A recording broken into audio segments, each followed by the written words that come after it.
Hello, everyone. This is Brown for the Bronx. I am taking the time because I want to get some things off my chest. I have concerns. I'm worried. And there's some things that just doesn't sit well with me when it comes to, injustice. And I think that we've experienced plenty of injustice and segregation and discrimination within our own communities. So I took the liberty of meeting with NYCHA residents at 1471, 1473 Watson Avenue, and I talked to some of the residents. Most of the residents are mothers, single moms. You have senior citizens, and they shared with me their experiences living within their homes and what they're going through. Most of the tenants are living in deplorable conditions, and most of the tenants are senior citizens.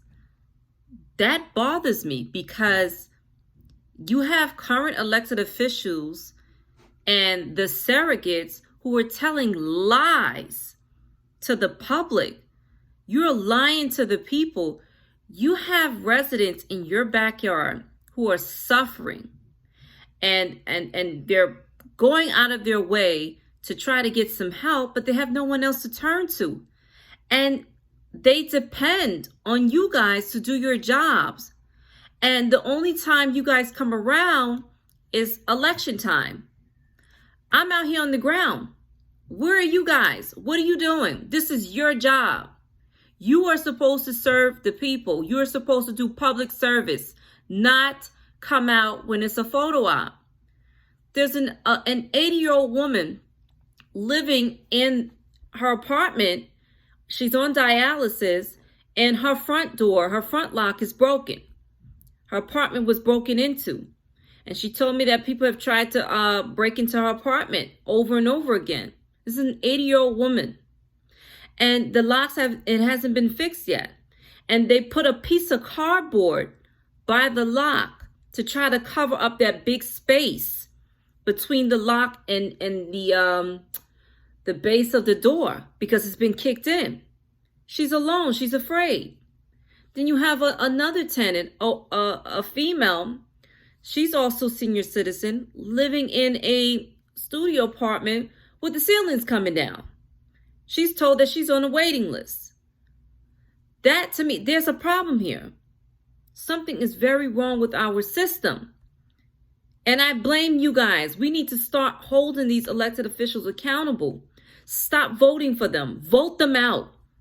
Do not vote for their surrogates because they're going to continue the dirty work. Fix this. No one should have to live in such a deplorable condition where they feel like, like they're not. That's disrespectful. That's disrespectful. It's reckless. It's dangerous. Someone needs to be held accountable for this. I'm asking for you elected officials to step up and do your jobs. Do your job. We need you to serve. Or we're going to have to really seriously come together as a community and start rallying and voicing out against these politicians because y'all are raping and pimping the poor people. And that's disgusting. No one should have to live this way. It's unacceptable. They have children. These are mothers, grandmothers, somebody's aunt. Most of these residents, they're working. They have to provide for their families. And all they ask for is that you help them get a secure, sustainable, and supportive living. That is your job. It is a right. It is a basic human right.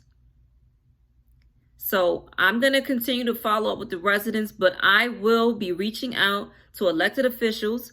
You can either respond to me or work with me, or we're just going to have to call you out.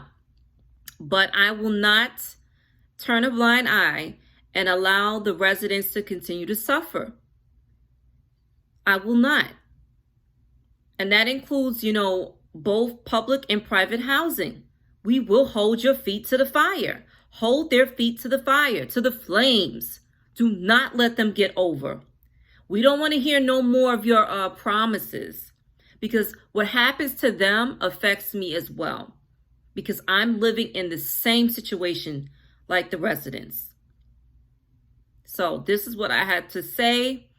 It bothered me so much, and I'm glad that I had the opportunity to speak with the residents, and I'm glad that I was able to make that connection. And I hope that, you know, we can continue and work together, but this is a team effort. This is going to take some time, a lot of work to basically reverse the damage. It's like I am working hard to try to fix these things, because our community depends on real leaders who's going to step up to the plate. Our senior citizens have been on the front line fighting for us for decades. And it's time that I'm asking for our millennials and Generation Z, you need to step up to the plate. Step up to the plate for your own communities. Don't just come out when there's a murder. We need to be more proactive, because it affects all of us. Okay, people are being hurt mentally, physically, and emotionally by everything that's happening around them. Your environment plays a huge role. So this is what I have to say to you. Thank you so much. This is Brown for the Bronx. Have a good night.